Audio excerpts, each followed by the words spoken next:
사도신경으로 신앙 고백 드리겠습니다. 나는 전능하신 아버지 하나님 천지의 창조주를 믿습니다. 나는 그의 유일하신 아들 우리 주 예수 그리스도를 믿습니다. 그는 성령으로 잉태되어 동정녀 마리아에게서 나시고 본디오 빌라도에게 고난을 받아 십자가에 못 박혀 죽으시고 장사된 지 사흘 만에 죽은 자 가운데서 다시 살아나셨으며 하늘에 오르시어 전능하신 아버지 하나님 우편에 앉아 계시다가 거기로부터 살아있는 자와 죽은 자를 심판하러 오십니다. 나는 성령을 믿으며 거룩한 공교회와 성도의 교제와 죄를 용서받는 것과 몸의 부활과 영생을 믿습니다. 아멘.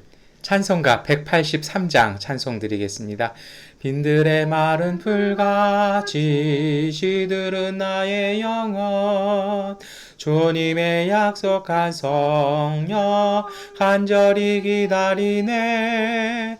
가물어 메마른 땅에 단비를 내리시도 성령의 단비를 부어 새 생명 주옵소서. 반가운 빗소리 들려 산천이 춤을 추네. 봄비로 내리는 성령 내게도 주옵소서. 아무러 메마른 땅에 단비를 내리시도 성령의 단비를 부어 새 생명 주옵소서. 절 따라 우로를 내려 조목이 무성하니 갈급한 내 심령 위에 성령을 부으소서.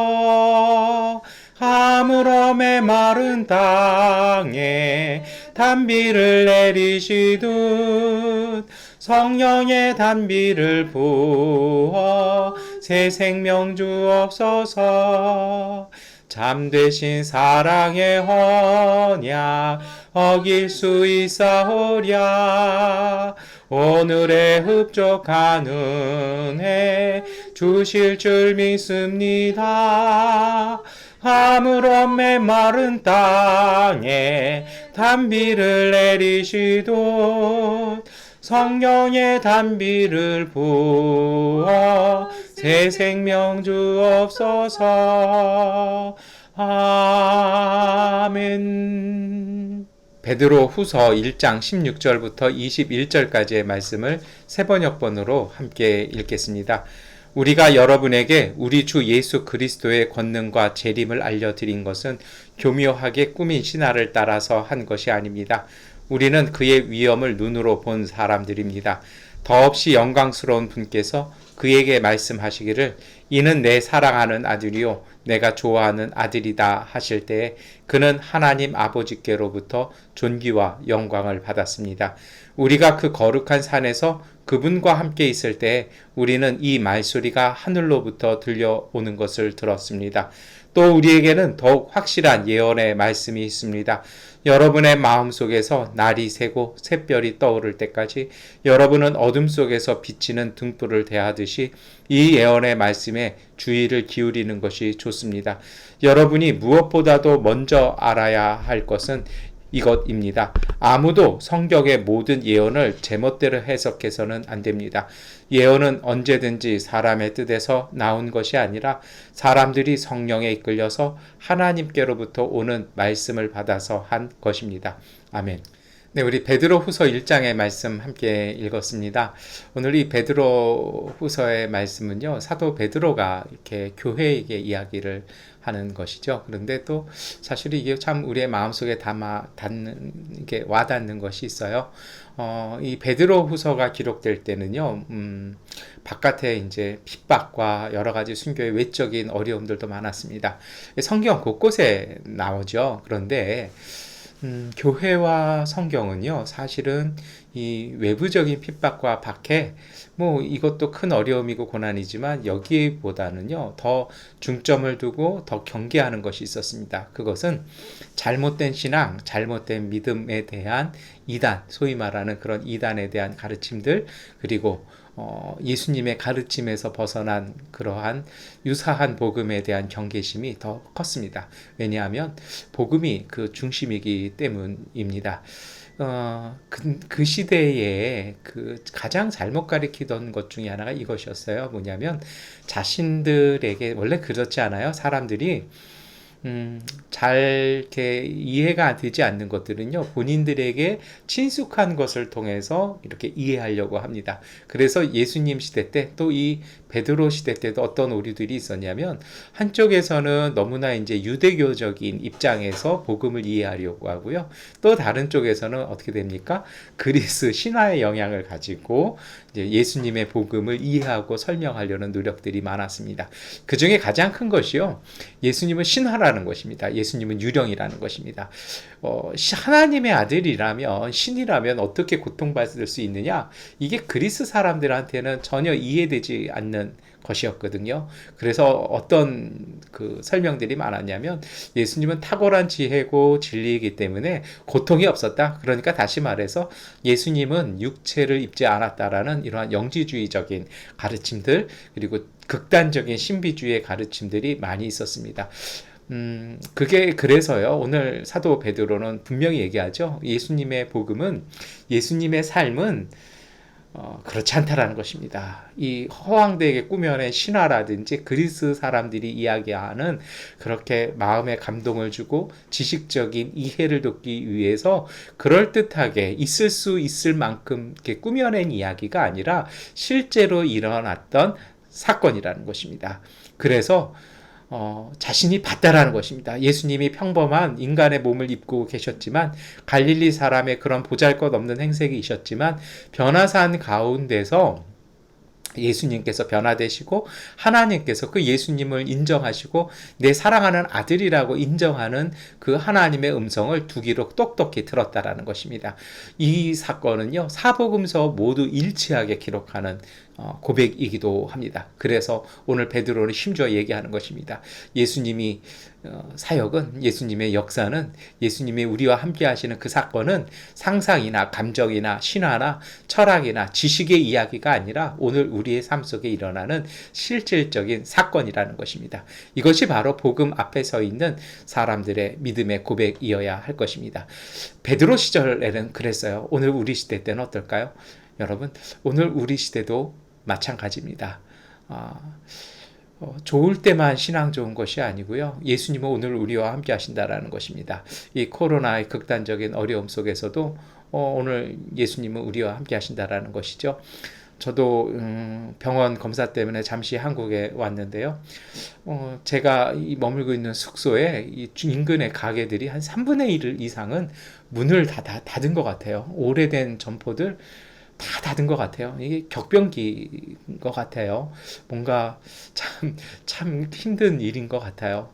그런데 여러분, 우리가 그런 것을 보면서 당황해 하기도 하고 힘들어 하기도 합니다. 그런데 이런 시간 속에 복음이 더 우리에게 은혜가 되고 기쁨 되시기를 바랍니다.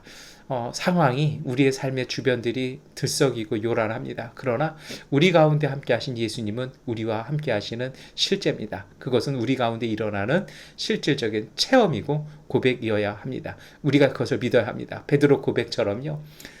그것은요, 2000년 전에만 있었던 일이고, 일부 특별한 사람들에게만 일어나는 기적이 아니라 오늘 우리에게 일어나는 일상입니다. 그것이 오늘 우리의 신앙이고, 그것을 믿고 사는 것이 참된 믿음의 사람들, 그리스도인들이라고 여러분, 우리가 고백하는 것입니다. 오늘 우리의 삶 속에 그러한 믿음으로 우리 자신을 다시 일깨워야 할 것입니다. 여러분, 그러면서 이 사도 베드로가 다시 한번 고백하는 이야기가 있습니다. 그리고 그것은 당부하는 것이죠. 19절 말씀 우리 함께 읽겠습니다. 또 우리에게는 더욱 확실한 예언의 말씀이 있습니다. 여러분의 마음속에서 날이 새고 샛별이 떠오를 때까지 여러분은 어둠 속에서 비치는 등불을 대하듯이 이 예언의 말씀에 주의를 기울이는 것이 좋습니다. 오늘 베드로는요, 정말 그가 어둠의 시대, 바깥으로는 고난과 핍박이 있고 안으로는 이단과 잘못된 가르침 때문에 여러 가지 흔들림이 있는, 정말 무엇을 믿어야 될지 모르는 그러한 혼돈 속에 살았던 그 시대 속에 사도 베드로가 권면하는 것이 있습니다. 그것이 무엇입니까? 마음속에 날이 새고 새별이 떠오를 때까지, 뭔가 정말 확실한 것이 보일 때까지 어떻게 하라는 것입니까? 어둠 속에서 등불을 대하는 것처럼 예언의 말씀, 오늘 우리에게 주셨던 주님의 말씀, 하나님의 약속의 말씀에 집중하라는 것입니다. 거기에 주의를 기울이라는 것입니다. 여러분, 오늘 우리가 살아가는 것이 그래요. 우리의 상황, 뭐 이런 이야기 자주 많이 드립니다만, 이제 우리가 더 따라가야 될 신호가 있죠. 그것은 주님의 말씀이 우리를 어떻게 이끌어 가시냐라는 것입니다. 하나님께서 주시는 말씀들은요, 때로는 그 말씀들이 오늘 우리의 삶을 다시 보게 하고요, 그 말씀이 우리를 이끌어 갑니다. 그 말씀들이 오늘 우리가 어떠한 삶을 살아야 될지, 어디에서 다시 시작해야 될지, 무엇부터 시작해야 될지를요, 우리에게 지혜로, 깨달음으로, 감동으로, 그리고 사건으로 우리 가운데 오셔서 우리를 이끌어 가십니다. 그래서요, 오늘 우리가 주님의 말씀을 더 집중해서 붙잡고 기도해야 될 것 같습니다. 상황은 다 아시잖아요. 주변 여건 다 아시잖아요. 이제 그렇다라면요, 한동안은 이런 것이 지속된다라면 이제 우리가 해야 할 것은요, 정말 베드로 사도가 우리에게 권면하는 것처럼 마음의 날이 셀 때까지, 정말 이 새벽이 올 때까지요. 그리고 샛별이 떠오를 때까지. 샛별이 떠오른다는 건 이제 새벽 다 됐다라는 거거든요. 그래서 어둠 속에서 등불을 대하는 것처럼 주님께서 우리를 어떻게 이끌어 가실지, 여러분, 우리가 그것을 고대하고 기대하는 우리의 삶이 되어야 할 것입니다. 그리고 이러한 것엔요, 두 번째 모습이 있습니다. 우리가 21절 말씀 함께 읽겠습니다. 예언은 언제든지 사람의 뜻에서 나온 것이 아니라 사람들이 성령에 이끌려서 하나님께로부터 오는 말씀을 받아서 한 것입니다. 그런데요, 여기 우리가 중요한 것이 있어요. 그것을 자의적인 깨달음이나 자의적인 느낌이나 그렇게 누군가가 설명해내는 그럴싸한 이야기가 아니라 이 성령께서 우리를 인도하시는 그 이끄심을 따라야 한다는 것입니다. 이 부분에서 많이들 어려워하세요.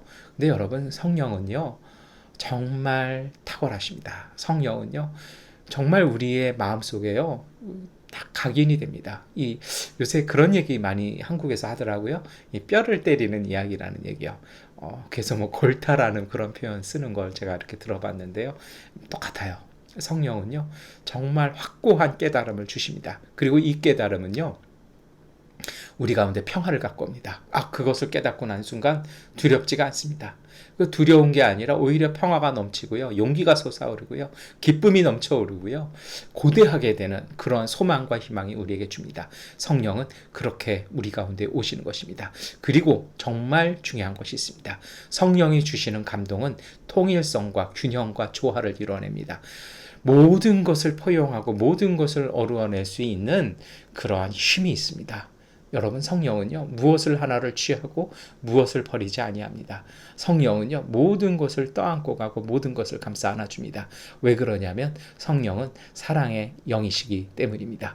그러한 깨달음을요, 우리가 잘 분별해야 됩니다. 일시적인 감정이나 어떤 기분이나 누군가의 이야기가 주는 그러한 어떤 영적인 흥분이 아니고요, 성령은 삶의 본질을 바꿔놓는 깨달음을 주십니다. 여러분, 이제는 우리가 이것을 바라보고요, 이 성령에 집중하셔야 됩니다. 처음에는 어려울 수 있습니다.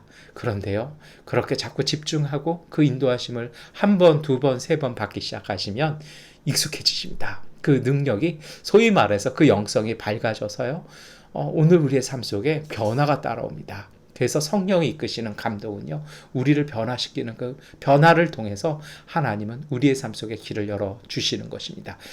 그래서 우리의 믿음은 좋을 때만 다녔던 그런 종교적인 것이 아니고요, 참된 삶의 세계를 열어나가는 사건이 되는 것입니다. 어제 제가 한국신문에서 그런 내용을 봤어요. 한국 사회가 점점 탈종교화 되어진다라는 것입니다. 왜냐하면요, 이러한 어떤 급변기 사회 속에서 종교가 사회에 길을 열어주는 것이 아니라 종교가 오히려 사회에 발목을 붙잡고 있는 격이 돼버렸다라는 것이죠. 뭐 대면 예배나 비대면 예배나 이런 걸 볼 때요, 저는 그런 생각을 해요. 한국 사회가 전 세계적으로 탈종교화되지만 오히려 신앙적으로 성숙해지는 그 이면성을 갖고 있을 것이라고 봅니다. 여러분, 오늘 우리의 신앙 속에 여러 가지 우리의 익숙했던 습관이나 그런 신앙의 문화가 아니라 이제 그 본질 속에서 정말 이 격리 기간을 통해서요, 하나님을 대면하고 주님의 성령께서 우리를 이끌어 가시는 그 이끄심 속에 우리의 각자에게 말씀하시는 예수님, 그 우리에게 오셔서 우리를 위해서 새롭게 은혜 더해 주시는 보혜사 성령의 놀라운 은총으로 승리하시고 기쁨과 평화를 이웃들과 함께 나누시는 주님의 제자들, 하나님의 자녀들 되시기를 축원합니다. 주님은 우리와 함께 하십니다. 예수님은 우리 가운데 살아 역사하시고 예수님께서 보내신 성령은 오늘 우리를 통해서 우리를 위해서 친히 간구하시고 역사하십니다. 기도하겠습니다. 전능하신 아버지 하나님, 이 혼란한 시대 속에 우리의 믿음이 참된 믿음이 되게 하여 주시옵소서. 마음의 날이 새고 샛별이 떠오를 때까지 어둠 속에서 등불을 밝히는 그 자세로 주님의 우리를 향한 그 말씀에, 주님의 이끄심에 집중하게 하여 주시옵소서. 마음으로 믿어 입술로 고백하오니 주님, 오늘 우리에게 말씀하시고 그 말씀을 듣고 순종하는 우리를 통해서 하나님의 놀라운 은총의 큰 기쁨들이 우리의 삶 가운데 열매 맺어지게 하여 주시옵소서. 두려움 가운데, 때로는 불안함 가운데 있다라면 평화를 주시고 주님께서 주시는 그 평화 속에서 소망을 얻으며 그 소망을 통해 용기를 얻고 용기를 통해 하나님이 보여주시는 그 능력 안에서 승리하는 믿음의 가족들 되게 하여 주옵소서. 예수 그리스도의 이름으로 기도드립니다. 아멘. 하나님께 기도하는 시간 갖도록 하겠습니다.